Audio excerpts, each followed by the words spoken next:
Buenas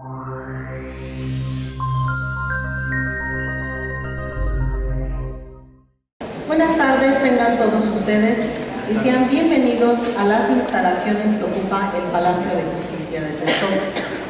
La Escuela Judicial del Estado de México, dentro del marco de difusión de la cultura jurídica 2015, ha programado la conferencia La prueba ilícita en el nuevo sistema de enjuiciamiento penal, que disertará el magistrado maestro en Derecho Sergio Castillo Miranda, presidente de la primera sala colegiada penal de Texcoco, de quien agradecemos la distinción y le damos un caluroso aplauso.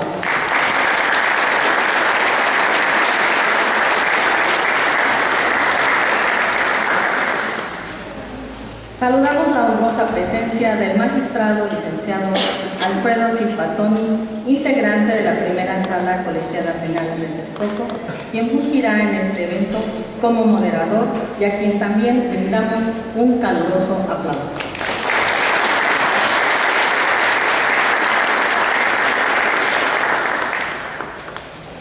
Cedo el uso de la voz al magistrado Alfredo Silfatoni.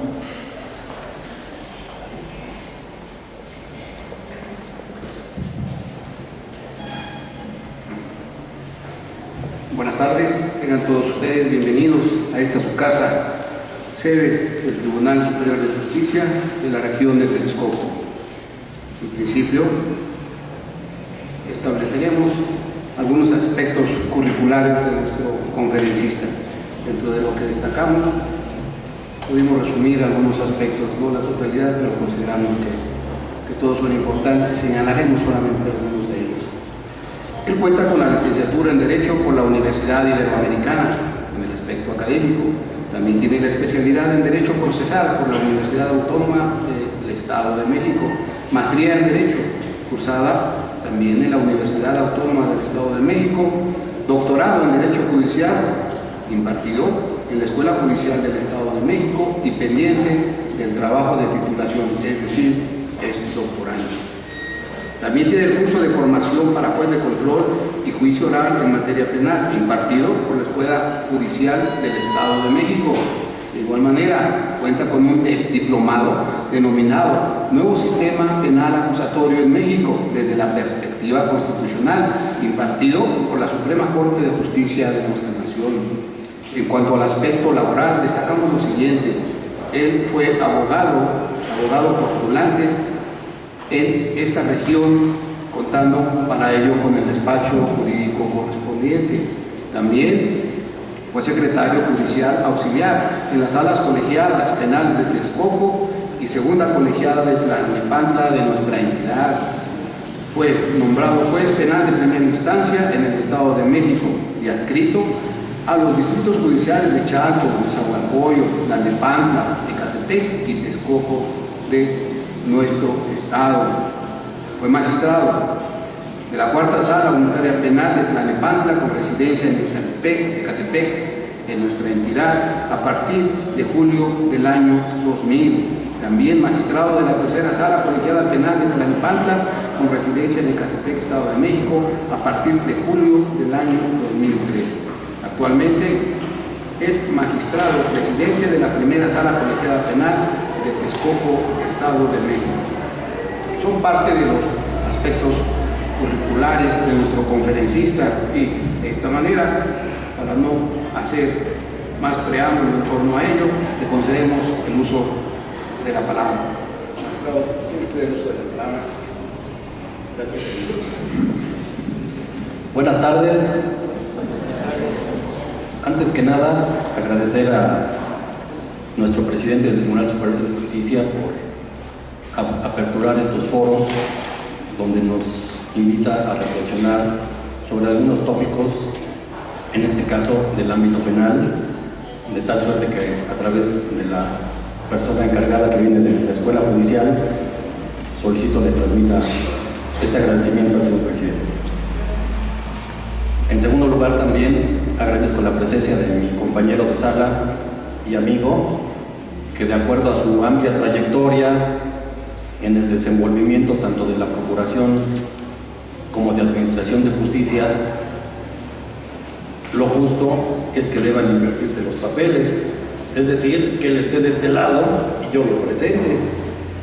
Pero desafortunadamente no lo plantearon de esa manera, estimado magistrado. Gracias.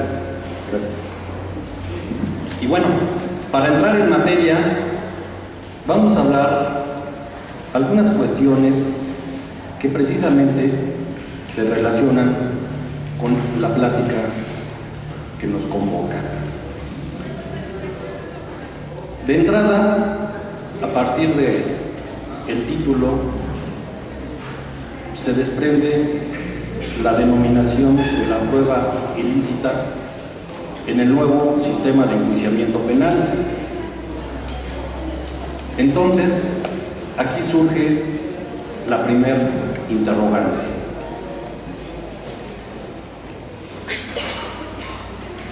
Esta prueba ilícita puede, surge o se dio en el anterior sistema de enjuiciamiento penal, anteriormente conocido como sistema inquisitivo, posteriormente como sistema mixto, actualmente sistema tradicional, que incluso, de paso vale la pena decir, que se encuentra vigente tanto a nivel federal como en muchas entidades de la República. La respuesta la encontramos en principio en algunos casos que se suscitan en la práctica cotidiana. Y uno de ellos, muy recurrente, lo es cuando elementos de la policía ministerial señalan que al estar ejerciendo su función detectaron la presencia de un vehículo que circulaba de manera sospechosa. De entrada, detectar que un vehículo circula de manera sospechosa como que nos genera algunas dudas, y que por eso se abocan a la detención del mismo, y que luego de identificarse como elementos de la policía ministerial, las personas que iban a bordo de ese vehículo, que eran dos, se pusieron nerviosos. Y luego dicen que terminaron por confesarles que habían participado en diversos robos de vehículo. Y es así como estos policías, cumpliendo cabalmente su función, ponen a disposición del Ministerio Público a las personas aseguradas. Y al momento en que declaran, entre otras cosas, dicen que ante ellos confesaron haber participado en diversos robos. En ese sentido, el Ministerio Público, también en ejercicio de su función, declara la detención material de estos sujetos, procede a girar infinidad de oficios relacionados con robos de vehículo de motor con violencia. Posteriormente, comparecen diversos denunciantes donde se les recaba ampliación de declaración, y resulta que señalan que al tener a la vista a las dos personas que se encuentran detenidas, las reconocen como las que participaron en los robos de que fueron objeto. Y no conforme con ello, también procede el órgano investigador a recabar la declaración de las personas aseguradas, quienes resulta ser señalan como personas de confianza, porque no había abogado que los asistiera, a nombres X, dos personas X. Entonces, se advierten aquí diversas violaciones procesales. La primera de ellas, que los policías ministeriales realizan señalamientos confesorios que según realizaron los asegurados ante ellos de haber participado en diversos robos. Posteriormente, comparecen los denunciantes y los identifican sin decir de qué manera los identifican, en qué espacio del Ministerio Público los identifican, si los sujetos a identificar se encontraban juntos, se encontraban separados, si estaban asistidos de un abogado. Bueno, y no conforme con ello, también resulta que los supuestos inculpados aceptan ante el Ministerio Público la comisión de esos diversos robos, asistidos, como ya lo dije, de una persona de confianza. La misma que obviamente ya en la etapa de juicio jamás compareció porque nunca se logró dar con el domicilio que proporcionó cada una de estas personas de confianza. Pero con ese estándar probatorio, el órgano de acusación ya en el proceso propiamente no cumplía con la aportación más datos de prueba, puesto que todo ello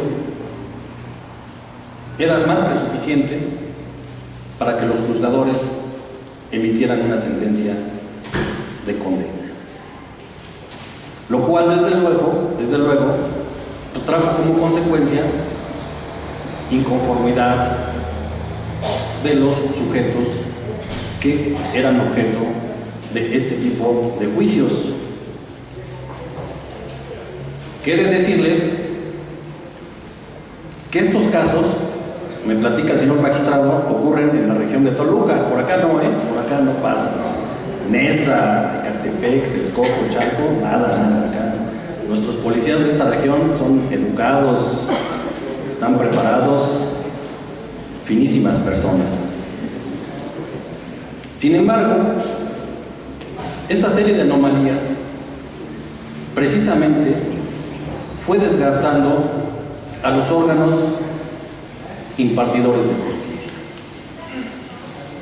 Y la gota que derramó el vaso es otro ejemplo que se suscitó en el estado de Chiapas, en una matanza que hubo en una población que se conoce como Acteal, los cuales tuvieron verificativo hace más de 10 años, y donde también, derivado de diversas pesquisas que realizó el Ministerio Público y la Policía Ministerial de aquellos lugares, trajo como consecuencia una sentencia de condena entre diversos pobladores indígenas de esa región. Y fue así como la Suprema Corte de Justicia, al momento que en un recurso de revisión atrajo el caso, puso de manifiesto, entre otras cosas, que uno de los elementos probatorios que se generaba a través de un testimonio recabado de una persona indígena que no hablaba ni escribía español, fue quien acudió ante la Procuraduría llevando cinco hojas escritas en español con diversos nombres y domicilios de las personas que llevaron a cabo la matanza en aquel lugar. Y luego de ello, el Ministerio Público procedió a citar a esos sujetos que se señalaban en esas listas. Procedió a sacarles fotografías y posteriormente compareció al testigo inicialmente citado, quien supuestamente, mediante una diligencia de confrontación, reconoció a todos los intervinientes en esa matanza. La Suprema Corte hizo un análisis exhaustivo relacionado con esa violación de derechos Y es así como catalogó a la testimonial del indígena que no hablaba idioma español y que supuestamente entregó unas listas que estaban escritas en esos términos como ilícita. Y derivado de ello, también procedió a señalar que el álbum fotográfico donde se recabaron precisamente las fotografías de los supuestos intervinientes en ese hecho, también lo declaró como ilegal. Y similar situación ocurrió con esa diligencia de confrontación, puesto que en ese sentido el Código Penal Procesal Federal establece cuáles son los lineamientos que deben seguirse para una diligencia de confrontación, los cuales evidentemente no cumplió el Ministerio Público. Y es así como también señaló que esa prueba de confrontación que se regulaba en un código procesal de la materia constituía una prueba ilegalmente obtenida. Todo lo cual trajo como consecuencia que decretara la absolución de los sujetos que previamente habían sido condenados por la matanza tantas veces citada. Y es así como a raíz de este asunto la Corte estructuró un criterio de tesis que ahora tiene el rango de jurisprudencia, donde se pone de manifiesto ya el término prueba ilícita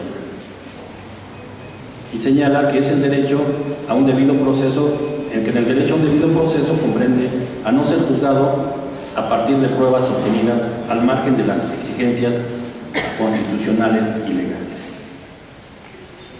Y para ello, dentro del contenido, señala el artículo 14 constitucional que regula las formas esenciales del procedimiento, el artículo 17 constitucional que se hace consistir en que los jueces deben conducirse con imparcialidad e igualdad, y el de la defensa adecuada, contenido en el artículo 20 de la fracción novena de la Constitución Política de los Estados Unidos Mexicanos. Y señala precisamente que una prueba cuya obtención ha sido irregular, ya sea por contravenir el orden constitucional, es decir, un precepto fundamental contenido en la Constitución Federal, o legal contenido en un ordenamiento adjetivo, no puede ser considerada, no puede sino ser considerado como inválido, surgiendo así el primer concepto relacionado con la prueba ilícita, que propiamente es la obtención de una prueba en contravención al orden constitucional o legal. ¿Y por qué se hizo esta interpretación sistemática de estos preceptos señalados? Puesto que no se contaba con un dispositivo, con una norma jurídica que nos estableciera de manera clara y precisa lo que debíamos entender por prueba ilícita. De tal suerte que con esto damos contestación al primer problema señalado al inicio de esta plática, de que también la prueba ilícita forma parte del sistema de enjuiciamiento penal, como le quieran llamar, inquisitivo, mixto o tradicional. La crítica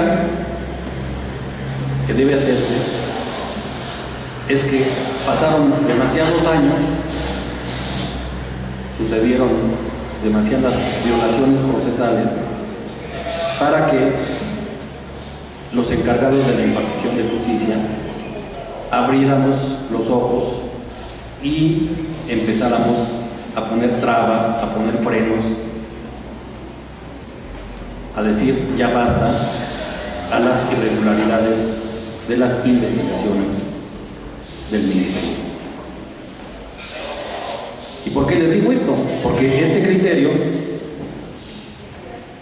se obtuvo en el año 2008, es decir, no tiene ni 10 años.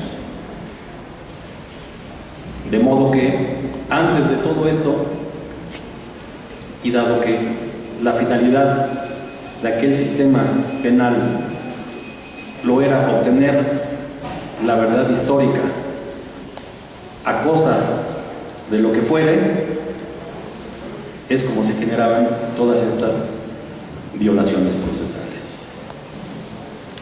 Pero lo importante es que ya surgió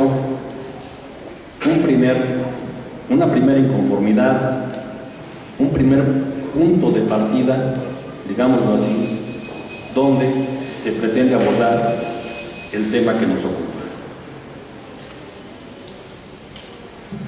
Y como consecuencia de ello, también se han emitido otros dos criterios que nada más señalamos en esta plática el rubro, pero que el contenido se relaciona con el tema que nos ocupa. El primero es intervención de comunicaciones privadas sin autorización judicial.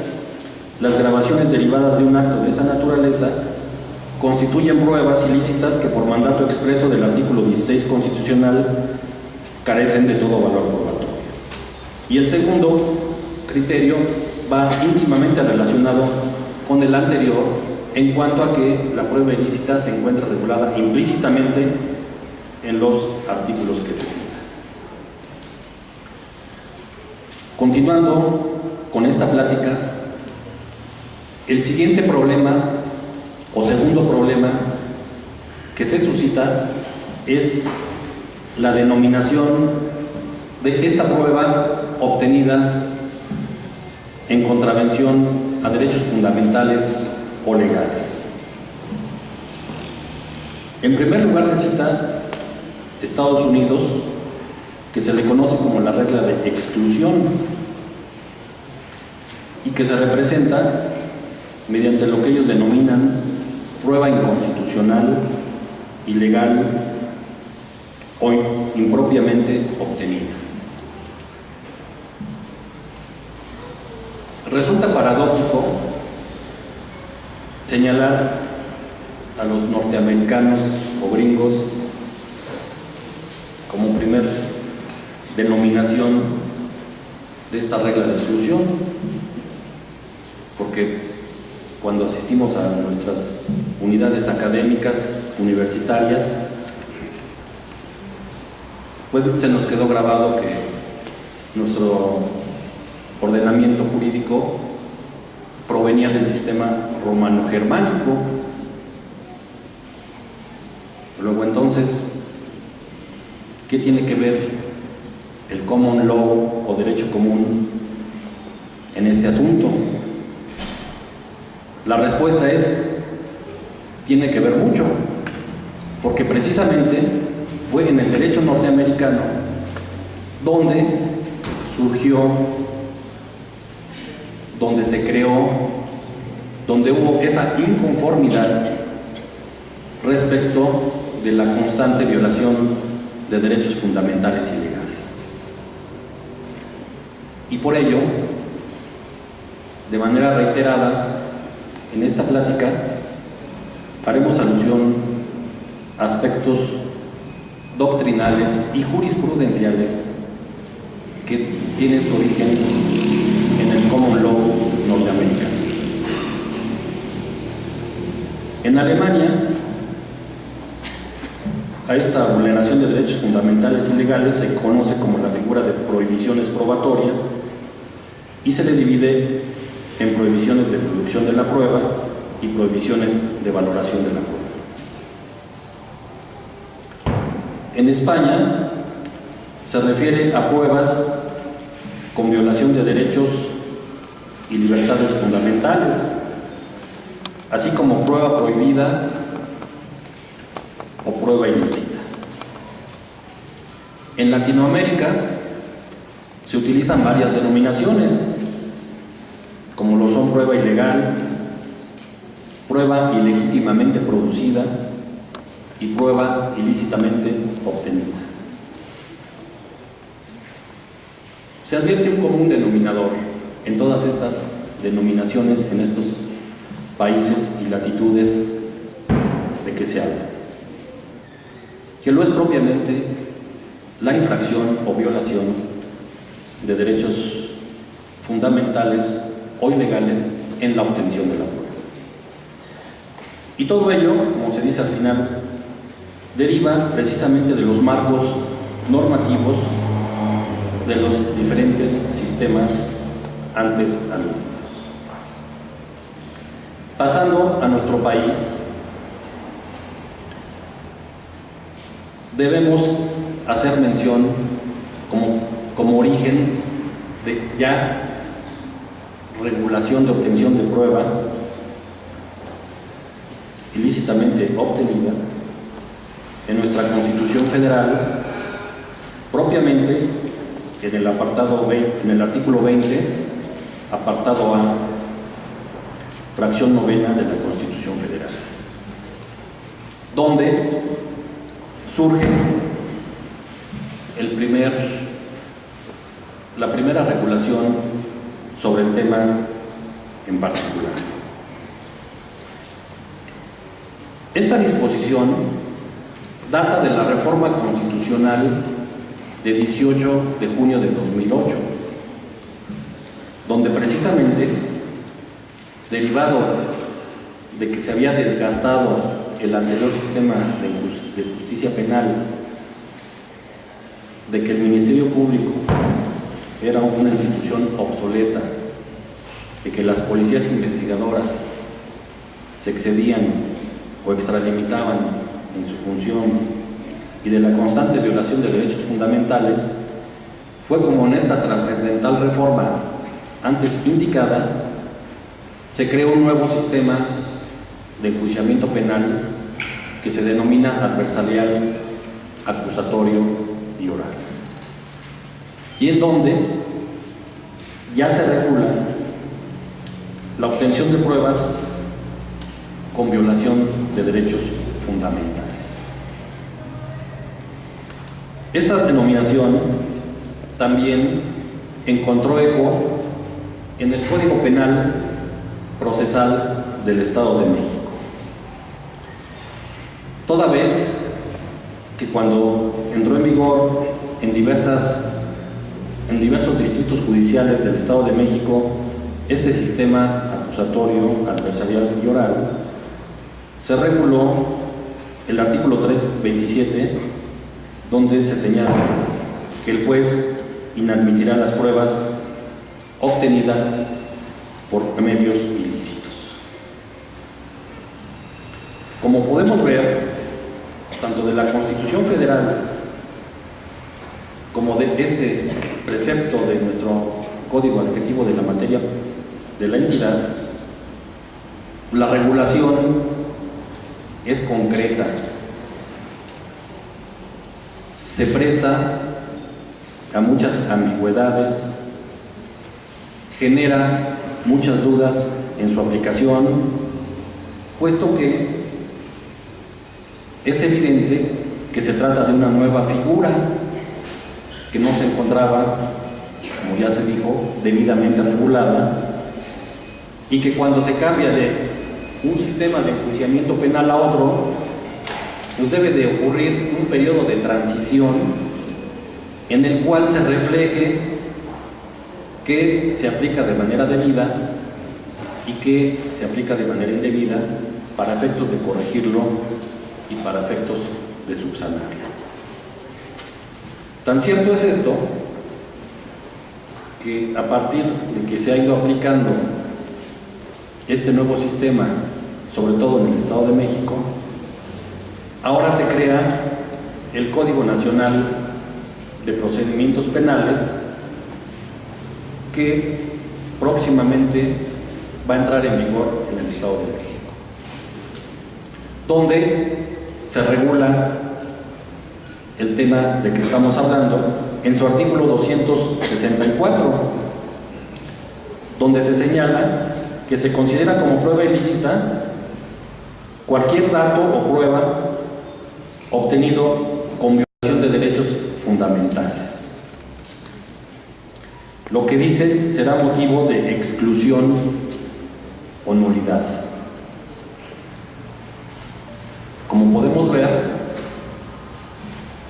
este numeral ya nos da más luz, ya nos esclarece un poquito más el panorama. ¿Por qué utiliza el término prueba ilícita? En segundo lugar, habla de dato o prueba. Pues recordemos que los datos de prueba son los que utiliza el Ministerio Público al momento en que formula imputación en contra de una determinada persona para efectos de que se emita el auto de vinculación a proceso o de no vinculación a proceso, en tanto que las pruebas son aquellas que se aportan en la etapa intermedia y que se desahogan en la etapa de juicio. Luego también ya nos señala lo que ya se había indicado con antelación, la violación de derechos fundamentales. ¿Cuáles son estos derechos fundamentales? No lo dice explícitamente, pero atendiendo al criterio que se señaló al inicio de esta plática, evidentemente son los que se encuentran contenidos en la Constitución Federal y en los demás ordenamientos legales. Y finalmente, ya se alude cuál va a ser el efecto de esa prueba ilícita. Pues se señala que será motivo de exclusión o de nulidad. Aquí surge una interrogante. ¿Cuándo estaremos en presencia de una regla, de una prueba que deba excluirse, y cuándo estaremos en presencia de una prueba que deba notificarse?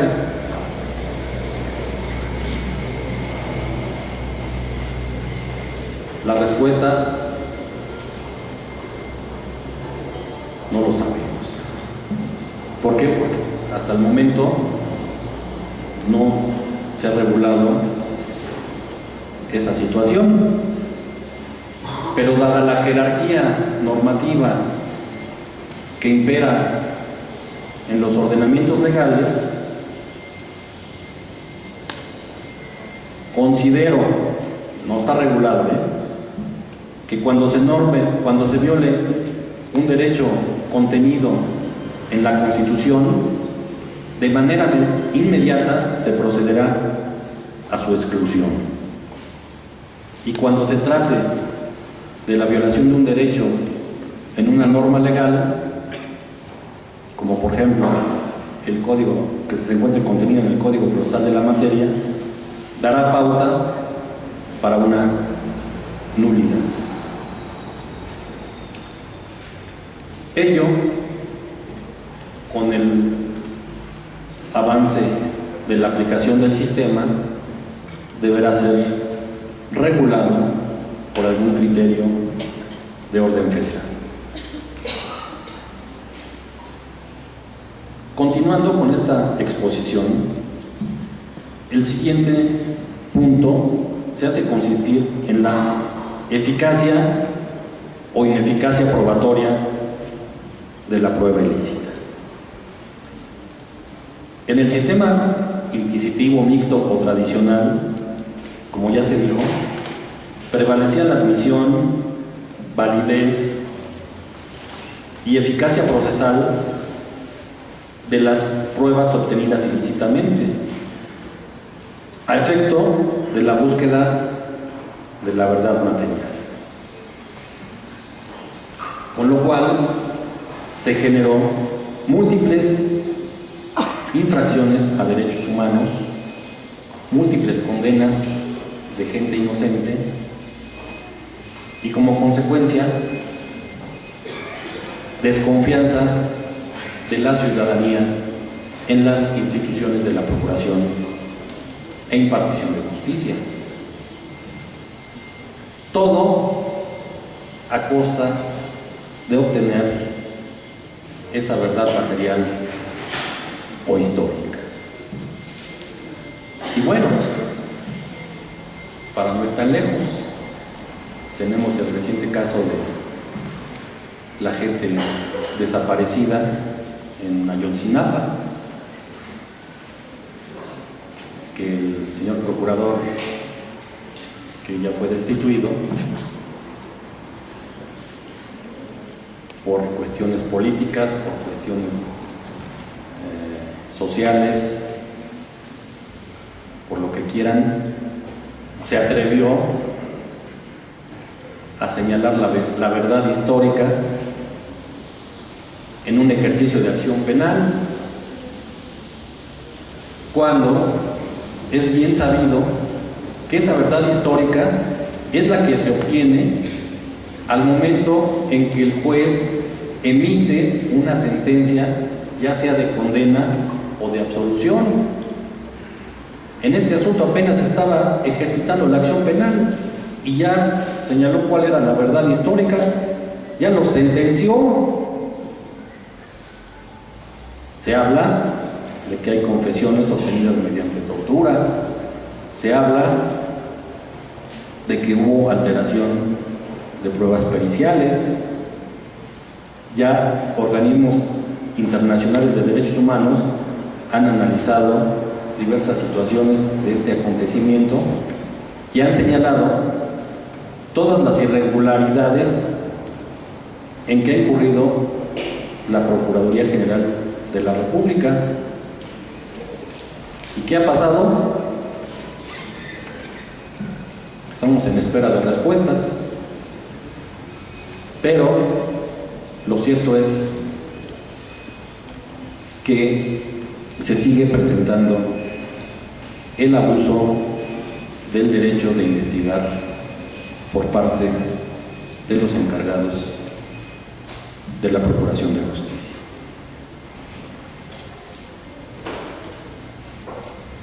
Aquí se les señala dos ejemplos, como lo es cuando se encuentra un arma homicida en un domicilio particular y aun cuando la entrada y registro de ese lugar se haya efectuado sin orden judicial, el juez la admite y la pondera y sirve de herramienta en este sistema de que estamos hablando para emitir una sentencia de condena. La otra es la diligencia de reconocimiento de personas, el otro caso, del cual ya señalamos que antes se denominaba prueba de confrontación, ahora es reconocimiento de personas.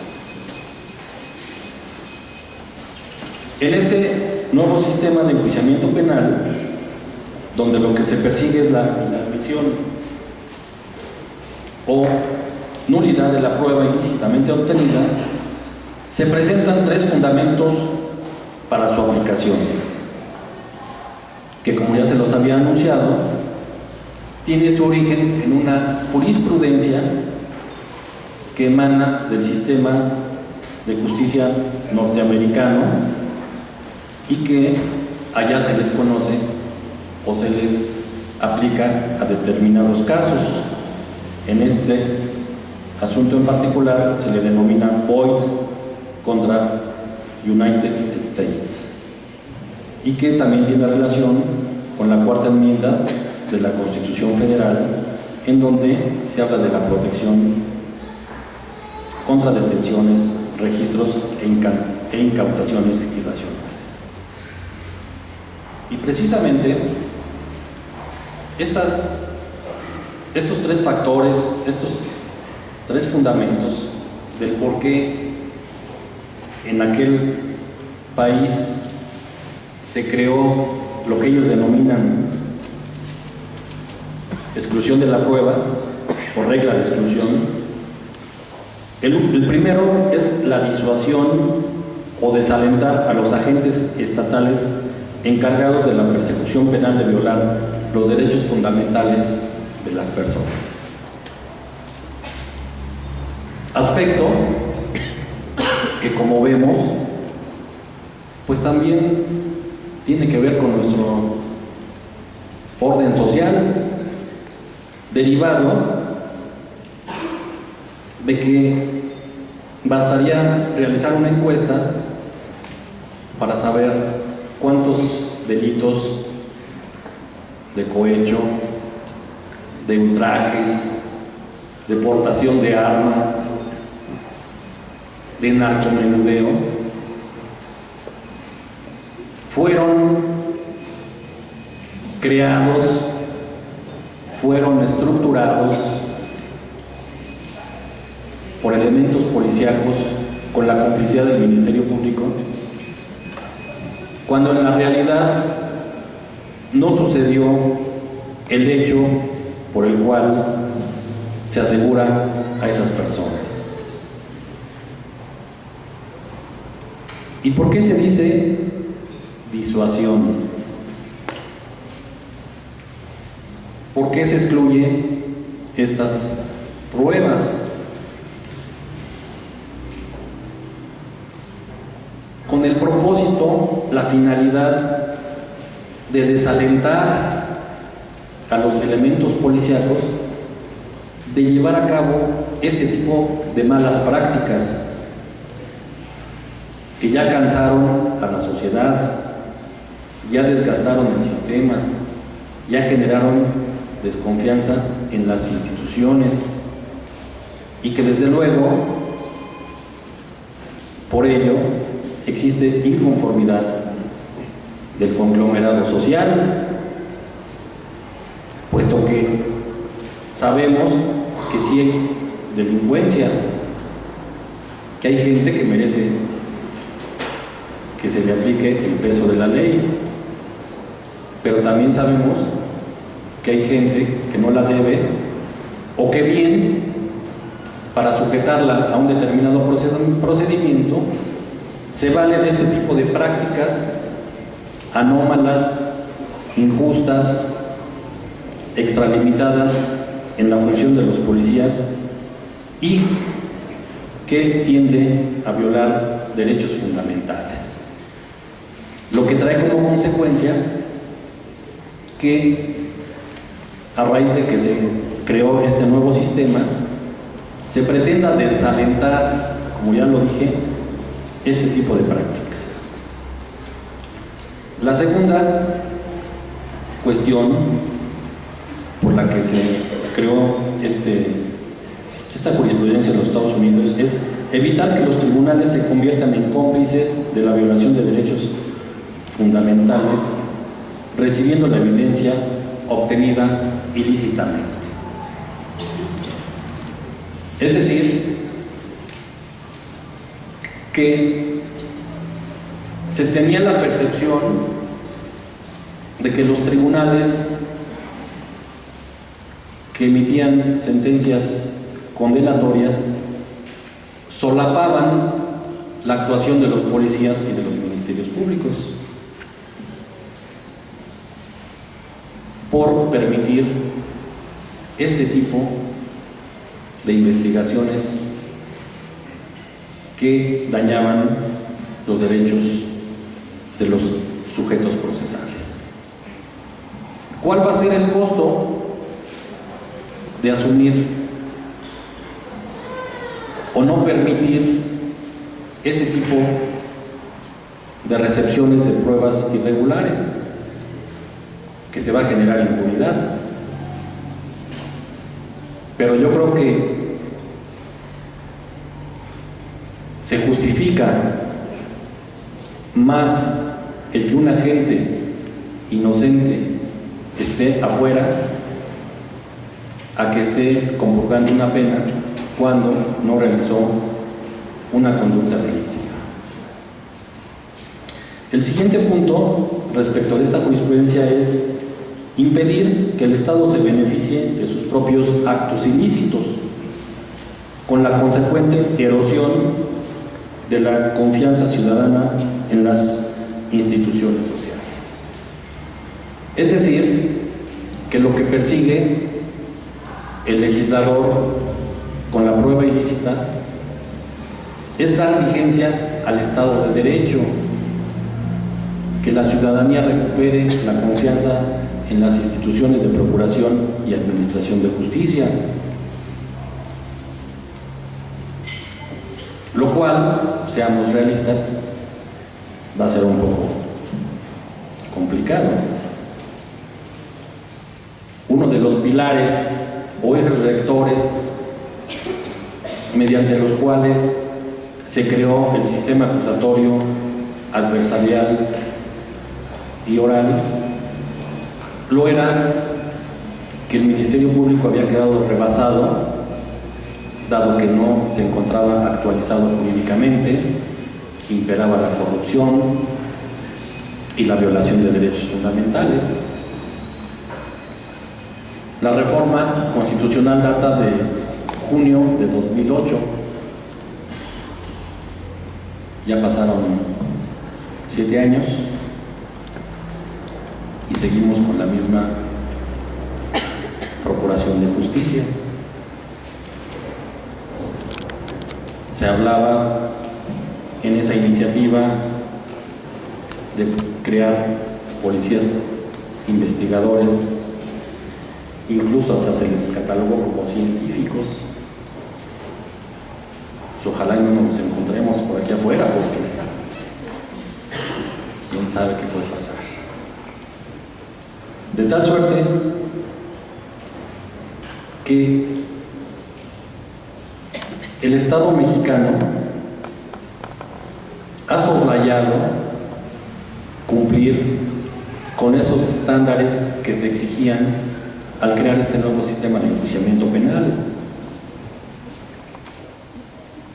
Existen iniciativas en el Congreso Federal para efectos de que dote de autonomía a la Procuración de Justicia, lo que también debe de hacerse en cada entidad federativa, que se le dé un patrimonio propio, que no dependan ya del Ejecutivo. Ahí está atorada la reforma, lo que nos demuestra que no hay interés para sacar esto adelante. Y lo vemos reflejado en el caso que acabamos de tocar de Ayotzinapa. Violación de derechos humanos tras violación de derechos humanos. Pero bueno, esperemos que algún día cambie esa percepción. Continuando con el siguiente punto, vamos a ver que existen dos hipótesis legales de la prueba ilícita, que propiamente ya los habíamos tocado. Una hipótesis principal, que es cuando se obtiene una prueba con violación de derechos fundamentales. Ya también les había comentado que se debe entender para estos efectos como derechos fundamentales todos aquellos contenidos en la Constitución Federal o tratados internacionales de los que el Estado mexicano sea parte. Cuando estamos en presencia de una violación de un derecho fundamental, el ejemplo que ya les había dado a través de un criterio, la intervención de comunicaciones privadas, que se encuentra regulado en el artículo 16 de la Constitución Federal. Otro ejemplo, cuando se obtiene la confesión de un imputado sin que esté debidamente asistido de un defensor, como se desprende del artículo 20, apartado B, fracción segunda de la Constitución Federal.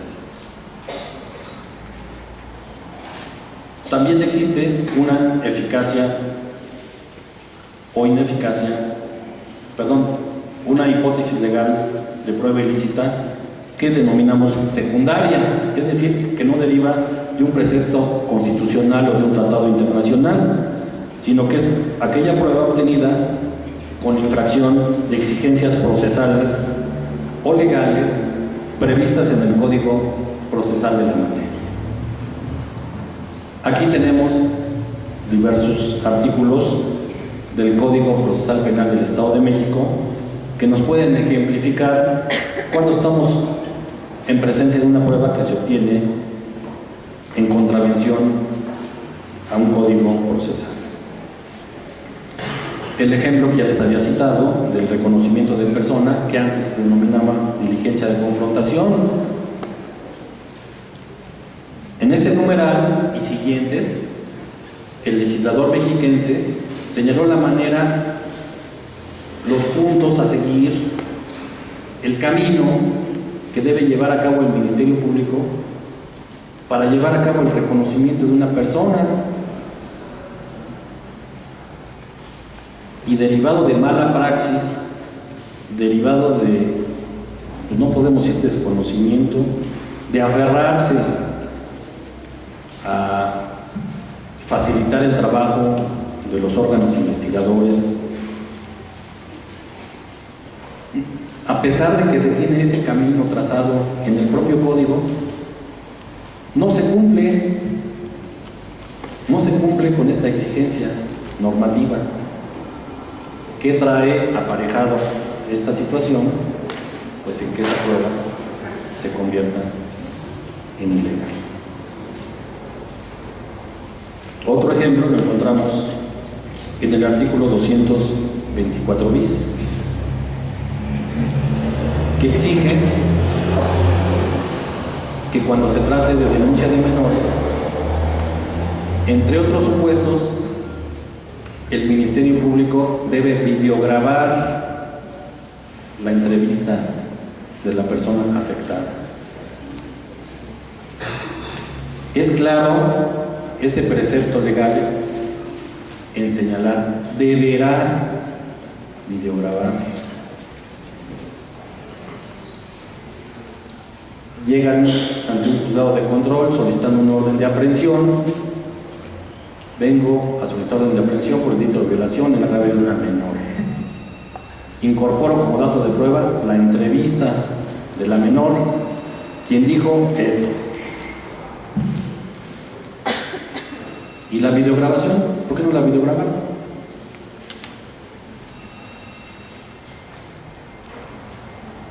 No tenía los medios materiales.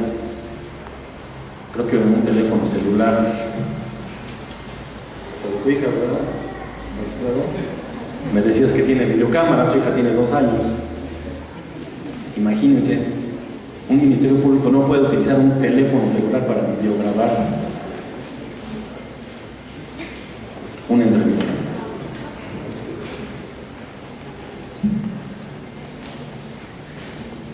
Su mal proceder pues, genera estas pruebas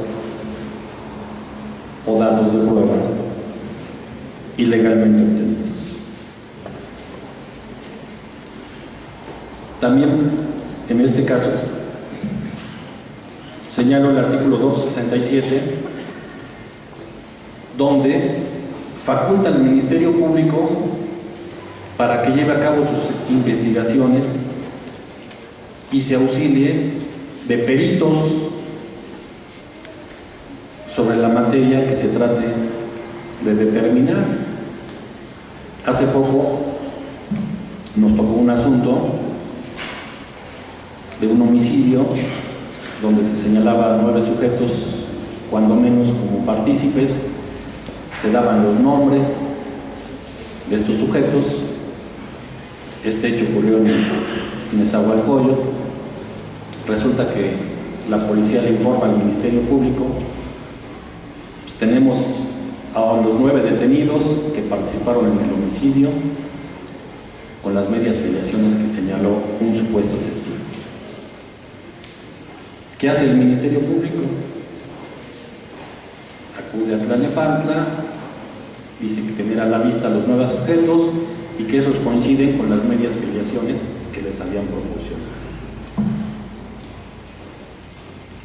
Entonces, ¿para qué quiere este artículo 267, donde lo faculta a auxiliarse de peritos? evidentemente que esa diligencia, donde dice que hay coincidencia entre las medias filiaciones y las personas que vienen a la vista, pues está revestida de nulidad. Bueno, vamos a apurarnos porque ya se está oscureciendo, creo. ¿Cuál es la oportunidad para hacer valer la prueba ilícita? Como les decía al inicio de esta plática, no existen todavía normas que regulen debidamente qué debemos de hacer en estos casos. Pero bueno, atendiendo al contenido del artículo 327 del Código Procesal del Estado de México, en el que se señala la inadmisión de la prueba ilícitamente obtenida, y dado que este artículo se encuentra dentro de la etapa que se denomina intermedia, es evidente que a quien le corresponde de oficio inadmitir las pruebas ilícitamente obtenidas lo es al denominado juez de control. ¿Por qué? Porque es en esta etapa donde precisamente se depuran los medios de prueba que ofrece el órgano de acusación y los que ofrece la defensa. Y es donde el juez de control debe visualizar cuáles fueron obtenidos de manera ilícita. ¿Qué problemas nos puede presentar esta situación? El primero, ¿qué pasa si no advierte que uno de los medios probatorios que le ofertan tiene el carácter de ilícito?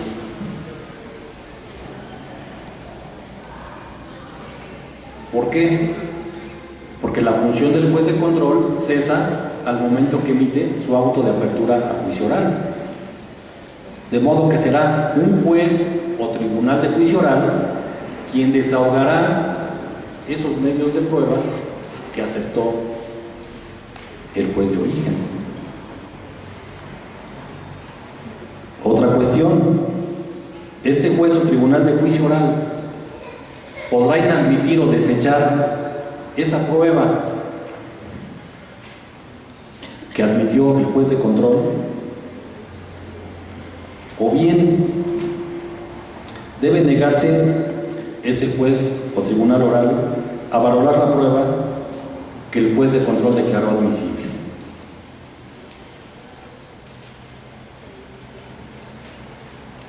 Las respuestas no son fáciles,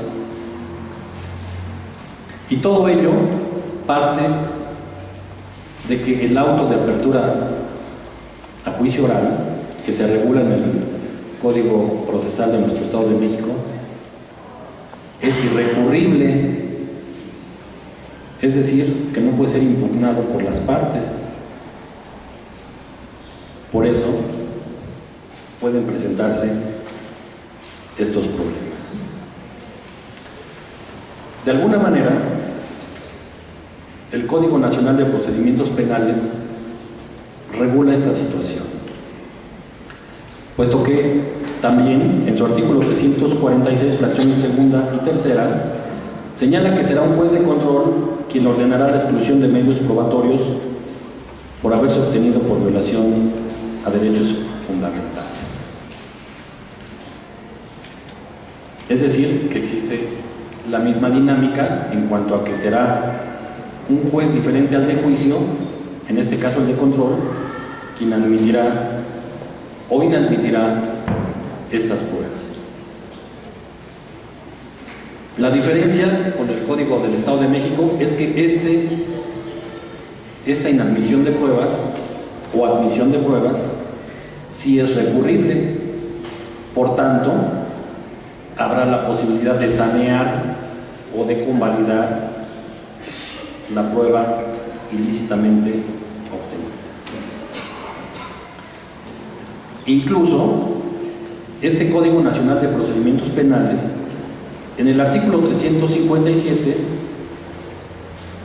regula el supuesto en el que el juez de control admite una prueba ilícitamente obtenida. Pues dice, la prueba no tendrá valor si ha sido obtenida por medio de actos violatorios de derechos fundamentales. Es decir, que la deberá desestimar. Pero también surgen otras interrogantes. Entonces, si no la va a valorar, ¿qué razón tuvo de ser que el juez la admitiera? La segunda, la circunstancia de negar eficacia a una prueba ilícita no contamina al juez o tribunal oral. ¿Por qué? Ya llegó a sus manos la prueba, se desahogó la prueba, y una vez que dice, es ilícita, la desecho. Pero resulta que era el arma con la que se privó de la vida de una persona. Sí, la desecho, pero ya tuve vista el arma, ya me afecté psíquicamente, ya tuve conocimiento. Eso puede traer como consecuencia el que esté viciado en citado juzgador. Por tanto, es como debemos de tener mucho cuidado, sobre todo los encargados de la función de jueces de control, de vigilar, de analizar, de examinar, de estudiar cuáles son los medios de prueba que le ofertan las partes y que en su caso debe inadmitir a efecto de que no lleguen a la etapa de juicio, puesto que de ser así se puede generar diversas situaciones. Finalmente, ¿cuál es la consecuencia? Que si, respecto de este tópico, que si se admite una prueba ilícita y en todo caso esa prueba ilícita la toma en cuenta el juez para condena, en el recurso de apelación se podrá alegar esa violación de derechos fundamentales, lo que traerá como consecuencia la reposición del procedimiento a efecto de excluir ese medio de prueba obtenido ilícitamente. En cuanto a la forma de hacer valer la prueba ilícita, la encontramos de manera oficiosa en los dos ordenamientos legales que se indican, e incluso en el artículo 364 también se señala que podrá realizarse a petición de parte. ¿Cuáles son los efectos de la declaración de la prueba ilícita? Ya lo hemos venido señalando a lo largo de esta plática, que el efecto principal lo es que esa prueba se excluya del material probatorio, es decir, no se deberá tomar en cuenta. ¿Cuál es el efecto secundario de la existencia de una prueba ilícita? Que no tan solo se excluirá del material probatorio ese medio ilícitamente obtenido, sino también las pruebas que deriven de la anterior. A esto se le conoce como la teoría del fruto del árbol envenenado. Para variar, esta teoría también tiene su origen en el derecho norteamericano. ¿Y cuál fue la razón de ser de esta teoría? Precisamente se dio en el siguiente asunto. Elementos policíacos irrumpen en un domicilio particular sin tener orden de allanar. Obtienen evidencia material consistente en prueba ilícita. También dentro de ese domicilio aseguran a personas sin que al efecto hubiere una orden de aseguramiento. Y luego proceden a obtener declaración de esas personas aseguradas donde se autoincriminan. Es decir, que el fruto del árbol envenenado lo fue la irrupción en ese domicilio de manera ilícita. Y como consecuencia, corre la misma suerte lo que se obtuvo a través de esa introducción ilegal al domicilio. Es decir, también se convierte en ilícito la evidencia material, la detención de las personas y la obtención de la declaración de los mismos. Esto es lo que se conoce como teoría del fruto del árbol envenenado.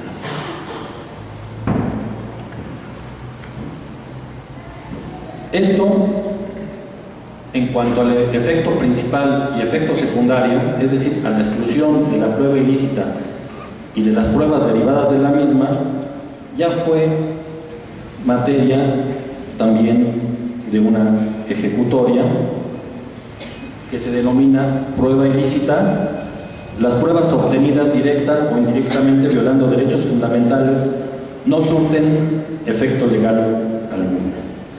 Y dentro de su contenido se desprende que no tan solo se declarará nula la prueba directamente obtenida de violación de derechos, sino aquellas que se obtuvieron o que derivan de la misma. Desde luego que existe una limitante para la exclusión de pruebas, porque de bien fácil podemos decir, esta principal se excluye, pero hay otras 20 que derivan de la misma, también las excluimos. No, debe existir un vínculo, un nexo que ligue esa prueba ilícita con las derivadas, y por lo tanto existe un límite para excluir ciertas pruebas. Y ese límite también se regula en el derecho norteamericano a través de 3 teorías. La primera de ellas se denomina teoría de la fuente independiente. Dice, serán aceptadas en juicio las pruebas que deriven de una fuente que no haya sido contaminada por una actuación policíaca violatoria de derechos fundamentales. Es decir, que cuando se advierta una prueba que no fue consecuencia de esa que se obtuvo de manera ilegal, no debe correr la misma suerte de que se inadmita, puesto que deriva de otra fuente. La segunda se le conoce como teoría de la conexión atenuada. Consiste en no aplicar la regla de exclusión cuando la distancia entre la prueba viciada y una segunda prueba no permita considerar que una afecta a otra. Aquí existen 3 factores. El primero de ellos es el tiempo transcurrido entre la obtención de la prueba ilícita y las pruebas derivadas. Es decir, que si existe un tiempo prolongado donde surge la prueba ilícita y donde se recaban otras pruebas, no puede hablarse de contaminación. Pero a contrario sensu, si hay un término corto o un lapso breve entre la obtención de la prueba ilícita y las que derivan de la misma, pues estas también estarán afectadas de ilicitud. Y el tercer supuesto se deriva de lo que se conoce como gravedad de la prueba ilícita, donde se señala la máxima de que si el árbol está más que envenenado, será más fácil que sus frutos, más difícil que sus frutos sean sanos. Es decir, si fue ilegal o demasiado ilegal esa prueba ilícita, pues lo demás será también obtenido de un fruto de árbol prohibido. De ahí que lo que se sugiere es que exista un juego limpio entre las pruebas que ofrezca el Ministerio Público y las pruebas que ofrezca la defensa. Finalmente, la tercera teoría para exclusión de pruebas, como límite de la exclusión de pruebas, se denomina teoría del descubrimiento inevitable, según la cual permite admitir una prueba derivada que hubiera sido encontrada sin la existencia de la prueba violatoria. Es decir, que una prueba que se ofrezca no puede considerarse ilegal aun cuando no se sabe o no surja a la vida jurídica esa prueba ilegalmente obtenida. Estas tres teorías que regulan el derecho norteamericano también fueron retomadas por la Suprema Corte de Justicia de la Nación, en específico por la primera sala, en la tesis que se denomina Prueba ilícita, límites de su exclusión, la cual incluso fue recientemente publicada el 6 de noviembre de 2015, cuyo registro se señala aquí en la pantalla, y donde propiamente retoma estas tres teorías, de tal suerte que no nos dejemos apantallar por los ministros de la Corte, puesto que es evidente que acudieron a revisar el derecho norteamericano y de ahí obtuvieron esta información.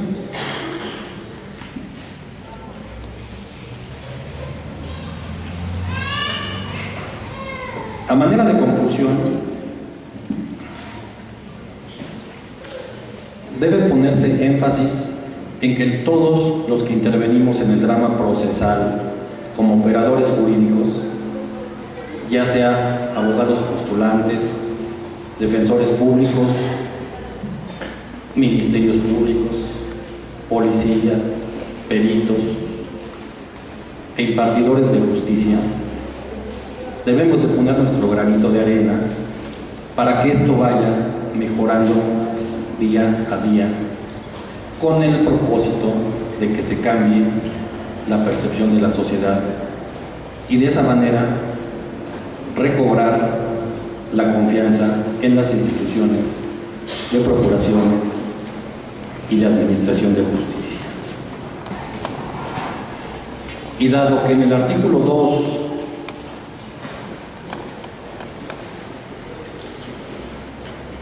de la ley para prevenir y sancionar la tortura se señala que también constituye tortura el sufrimiento psíquico, no los aburro más para no incurrir en tortura. Gracias.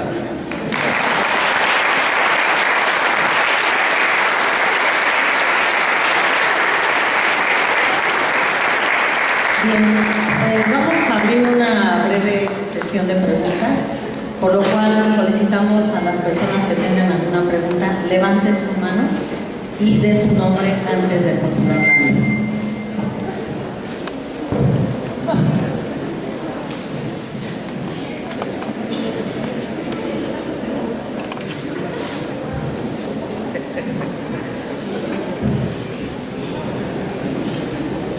Magistrado, buenas tardes. Mi nombre es Iván Chávez. Estuve trabajando 12 años como policía estatal, refiriéndose precisamente a las finísimas personas de las que hablaba usted al inicio de su disertación. Y antes sí incurríamos en ese error procesal de decir, vimos un vehículo sospechoso, lo paramos. Ahora los jueces de control han dicho infinidad de veces que eso no es motivo de detener a una persona y debido a eso se están yendo los detenidos. Ahora los policías hemos evolucionado y ahora ya no redactamos nuestra puesta a disposición de esa manera. Ahora ya decimos las cosas a manera de que parezcan legales. Por ejemplo, ya no decimos que iba circulando de forma sospechosa ni nada. Ahora decimos que íbamos circulando en nuestro patrullaje, vimos a una persona que estaba haciendo sus necesidades fisiológicas en la vía pública y de acuerdo al bando municipal es una infracción al mismo, al indicarle que estaba cometiendo una violación al bando municipal. Esta persona se voltea hacia nosotros y se le cae un objeto, al parecer una arma de fuego. Y entonces ya justificamos situaciones ilegales redactando nuestra puesta a disposición de forma que parezca legal, y ahora basta que el policía redacte bien su puesta a disposición para que el juez de control califique de legal la detención, cuando en la verdad histórica las cosas pasaron de otra manera, pero ahora nos dicen en mi colegio, haz tu puesta a disposición bien, aunque en la realidad haya estado mal. Y la pregunta concreta es, ¿qué van a hacer en la sala para subsanar esa evolución que los policías han tenido en cuanto a sus pruebas ilícitas? Gracias.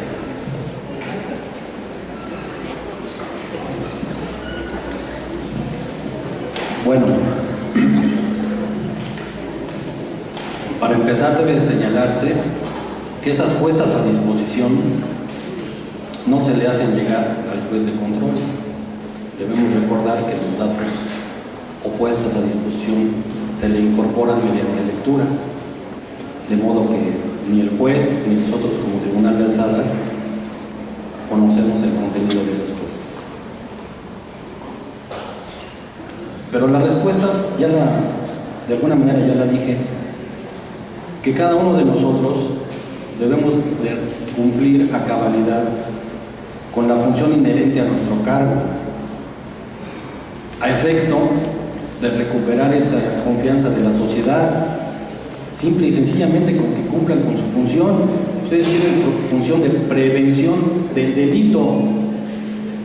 El que encuentren una persona revisando sus necesidades fisiológicas no es constitutivo de delito, es constitutivo de una infracción administrativa.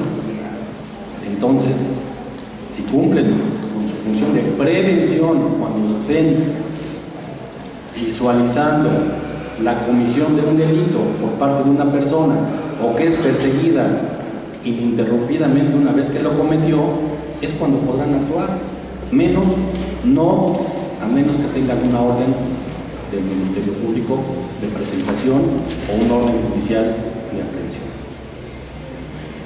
¿Alguna otra? Sí, buenas tardes. Soy Juan Raimundo Sandoval Ordaz, soy abogado. Señor magistrado, buenas tardes. Antes que nada les quiero agradecer esta oportunidad que nos dan compartiendo sus conocimientos y su experiencia. Muchas gracias. Bueno, paso en concreto a la duda que tengo. Es en relación sobre todo a la ilicitud de la prueba, que es el tema precisamente de esta conferencia, en el sentido de que si ustedes consideran que se deben de aplicar los mismos criterios, en este caso el juez de control, en el momento de la audiencia de control de detención y a su vez en la audiencia de imputación. Esto lo mencionó y la pregunta surge por lo siguiente. En reiteradas ocasiones los jueces de control mencionan que ellos no valoran los datos de prueba, solamente los ponderan. Pero bueno, sabemos que técnicamente efectivamente son datos de prueba y ya en juicio son pruebas. Pero bueno, sabemos que finalmente es lo mismo. Y ellos argumentando que ellos no valoran, solamente ponderan, ahí surge mi duda, si ellos se tendrían que ceñir concretamente a lo que ustedes han tenido a bien en exponer, en ese sentido, de cuando ellos se percatan que ahí se incorporaron medios ilícitos de prueba, en ese momento ellos también tendrían que resolver en ese sentido. Gracias. Sí, bueno, sí, a ver si entendí. Efectivamente, no es lo mismo un dato que un medio de prueba, lo que se le incorporan al juez de control son los datos de prueba, respecto a los cuales debe ponderarse. Y también, en ese sentido, no hay disposición en el Código Procesal, en este caso del Estado de México, respecto de la obtención de un dato probatorio de manera ilícita. Sin embargo, sí hay disposición en el nuevo Código Nacional de Procedimientos Penales que ese dato o medio de prueba puede modificarse en cualquier etapa del juicio. E incluso me voy a permitir dar un ejemplo que se suscitó en Ecatepec, donde a una persona se le detuvo en Tlalnepantla por portación de arma, es decir, que sigue ocurriendo esas portaciones de arma. Y al momento en que se encontraba restringido de su libertad en el Ministerio Público, se le relacionó con un homicidio que tuvo verificativo en Ecatepec. Entonces se procedió a recabar su entrevista ante ese Ministerio Público por ese delito de homicidio y se le asignó un defensor público. Como consecuencia de que en apariencia en esa entrevista había aceptado haber privado de la vida a la persona en Ecatepec, se solicitó orden de aprehensión en Ecatepec y una vez que ya no se le vinculó por la portación de arma, fue llevado al juzgado de control de Ecatepec. Al momento de formular la imputación, el detenido manifestó, o el imputado, que él no había declarado ante el Ministerio Público de Tlalnepantla y que nunca estuvo asistido de ningún defensor público. Ello trajo como consecuencia que el defensor público que lo asistió solicitara se girara oficio a la Defensoría Pública del Estado de México a efecto de determinar si la persona que como defensor público asistió a ese imputado en Tlalnepantla trabajaba para la Defensoría Pública. La respuesta fue negativa. No existía ese defensor. ¿Qué hizo el juez de control? No tomó en cuenta esa confesión que supuestamente emitió en entrevista y como consecuencia emitió un auto de no vinculación. No había una regulación al respecto, pero era tan evidente la infracción a un derecho humano que en ejercicio de sus facultades dictó la no vinculación. ¿Es todo? Buenas tardes, mi nombre es Germán Martínez, soy postulante. Tomando en consideración lo vertido por usted, en el sentido de que solamente son única y exclusivamente criterios, vámonos a derecho comparado. En el Supremo Tribunal de España, actualmente, en el mes de julio, el presidente del Tribunal Constitucional estableció que la unidad de planeación estratégica va a ser no unos criterios, sino todos unos manuales de organización y procedimientos administrativos internos para que el ciudadano, con toda tranquilidad y con toda facultad, pueda conocer esos criterios que ustedes con toda soltura le llaman simples criterios. En tal sentido, por mencionar solamente uno, el notificador. Lo puede encontrar usted en la página web, en la cual establece toda una serie de requisitos formales, cosa que el presidente del Tribunal Supremo Constitucional estableció de que hoy todos los juicios, de todas las materias y de todas las hipótesis normativas van a ser regulados a través de un protocolo, con un manual en el cual se plasma cada uno de los criterios que usted, a grosso modo, solamente me enumera 3, buenos, por cierto, pero con todas las vicisitudes que puede implicar lo vertido. Muchas gracias.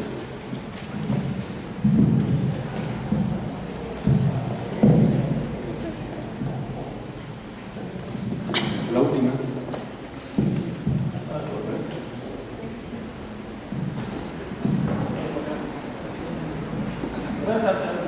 La última pregunta. Buenas tardes, señores magistrados. Mi nombre es Gustavo Ruiz, soy abogado postulante. Mi pregunta es la siguiente. Cuando la víctima del delito rinde su entrevista y con posterioridad no se presenta a juicio, se le da solamente lectura a su entrevista y le dan un valor de credibilidad. ¿Cómo podemos saber si realmente existió esa víctima del delito y por qué se le da una credibilidad? ¿Usted lo considera lícito o ilícito? Esa es mi pregunta, señor magistrado.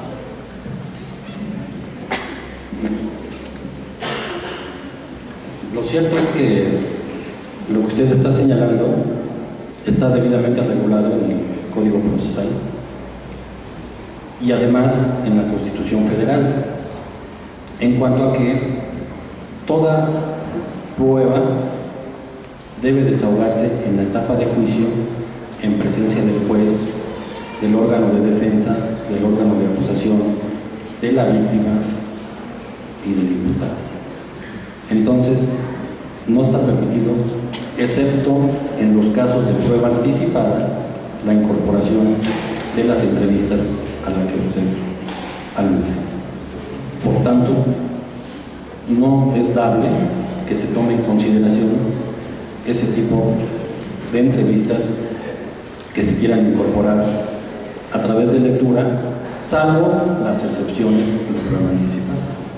Gracias, señor ministro. Gracias. Muy bien, vamos a invitar a todos a ponerse de pie. En este momento vamos a hacer entrega de un reconocimiento al expositor a cargo del magistrado licenciado Alfredo Cifatoni, mismo que a la letra es. El Tribunal Superior de Justicia y el Consejo de la Judicatura del Estado de México, a través de la Escuela Judicial, otorga el presente reconocimiento al magistrado maestro en Derecho Sergio Castillo Lirán por su destacada disertación en la conferencia La prueba ilícita en el nuevo sistema de enjuiciamiento penal, desarrollada el día 12 de noviembre de 2015 en Palacio de Justicia.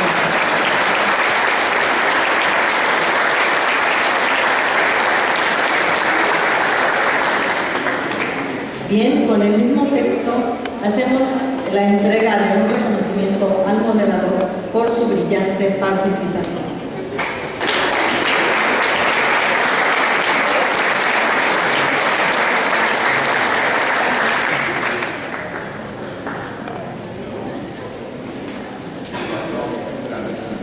Les voy a robar un minuto de su asistencia porque sé que también nosotros hemos estado en el lugar de ustedes y sabemos perfectamente que este tema y muchos otros nos están nutriendo, nos están ayudando a perfeccionar a ustedes como postulantes, a nosotros como servidores judiciales.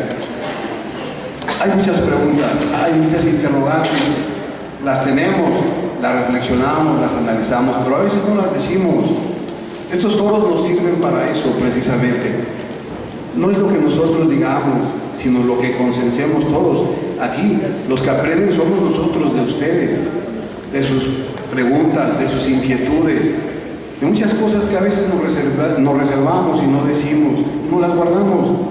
Aquí no venimos a enseñarles, aquí venimos a platicar y a dialogar con ustedes. Somos seres humanos al igual que ustedes, tenemos ilusiones y ambiciones. Queremos representar dignamente el papel de abogado y en la defensa de la gente que concurre a nosotros en busca del consejo jurídico. Este tema y muchos más, la verdad, son necesarios llevar a cabo y esperemos que esta oportunidad que nos dan ustedes de platicar y de hacer estos comentarios se repitan más a menudo, porque entre más frecuente sea esto, la verdad vamos a aprender todos y sobre todo vamos a tratar de desentrañar el verdadero sentido de este nuevo sistema que realmente nos preocupa a todos. Muchas gracias por su asistencia y que tengan un buen regreso a sus domicilios. Gracias.